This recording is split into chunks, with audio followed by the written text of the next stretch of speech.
Hi everybody and welcome to Business Class, a series of online sessions designed to help your business fly. I'm your host, Gurpreet Gill, and in this session we'll be joined by our Starling expert, Susanna Yallop, Chief People Officer.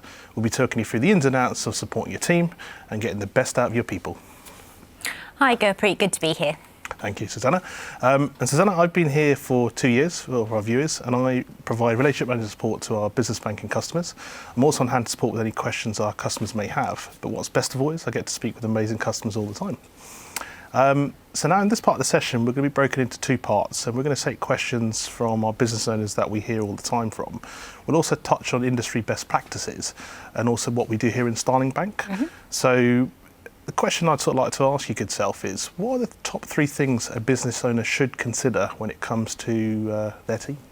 Thanks, Gurpreet. I would say that the 3 things that I would look at are firstly communication, so talking to your staff and making sure that you know what's going on. Secondly, consider their physical and mental health. And finally, in terms of your long-term people strategy, think about how you attract, how you develop and how you deploy your staff. Cool, thanks for that, Susanna. Some great points there. So now, when it comes to designing a company's core employee benefits, what have you seen as a good approach? So I think employee benefits have to develop with the organisation. So as you start, you might start off with 1 or 2 benefits and then you'll build up from there. Small business owners may want to consider a platform where they can buy benefits from one provider, and that could be anything from discounted cinema tickets right through to an employee assistance programme, which is an online or contact centre that you can reach if you need to speak to somebody and you've got challenges that you can't discuss at work. Thanks for that, Susanna, and you're completely right. There are some perks that I personally use and some perks that have benefited both me, but importantly my family as well. In particular is the personal medical cover, which has been great, and it's a big thank you to Starling Bank for providing that.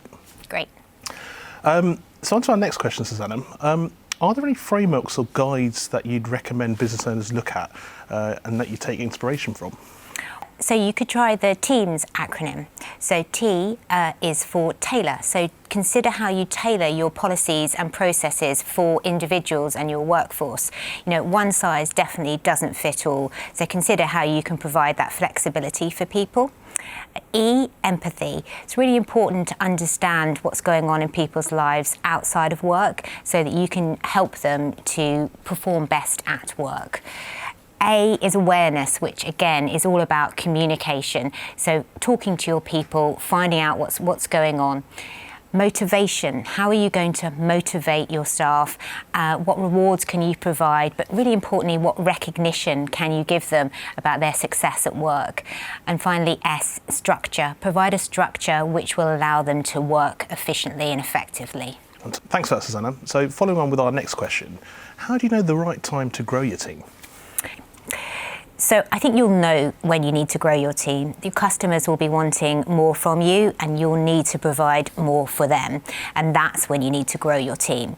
I think what's really key when you're building a team is getting the right person for that job at the right time when your business is evolving. So really consider carefully, what you need and bring that person in. Cool, fantastic. Thanks for that, Susanna. And I suppose, what would be your top 4 tips for managing difficult situations? So I think, difficult situations do happen at work. I think the priority really is to try and prevent that in the first place. So I'm going to say it again, it's down to communication, talking to everyone and finding out what's going on. But if conflict does occur, then it's about listening to each individual and bringing people together to try and resolve it. So the other thing I think you can do as a manager is be really clear on what your expectations are in terms of the conduct of your staff, how you work together, how you respect one another, and how you're kind to one another at work. Some really great points there. Now on to part 2. What does Starling do to support our people? So we do lots of things to support our people here at Starling. We've built a culture over the last few years of building this organisation. And what's interesting is that just recently we've decided to define our values, and they are really how the culture has evolved. So it's how it really feels to be here rather than picking something from a list of words. So our values are 5-fold. So we've got do the right thing, own it, keep it simple, listen, and aim for greatness. And we're trying to build those values into all our key people processes now, and talking to people about those values and how they can embody them as a Starling member of staff. Okay, cool. Thanks for that, Susanna. That's some great values there. And what about our initiatives? Can we go in those in a bit more detail? Yes, so we've put in a lot of initiatives through the people team here at Starling. So over the last 12 months, back at the beginning of the pandemic, we launched a campaign called Never Home Alone, and that looked at mind, body development and nutrition, and we provided information and resources and speakers to our staff focused on those objectives over a 4-weekly cycle, so that people were supported whilst they were working from home, and had an opportunity to communicate with us, which was great.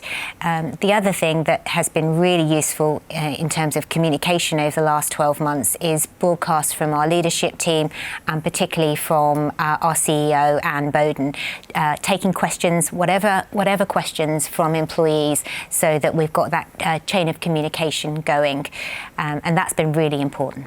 So our next question is really important to ensure that we're creating diverse teams, diversity, bringing new ideas and makes our company stronger. So what are some of the ways that we make our recruitment and workplace as inclusive as possible?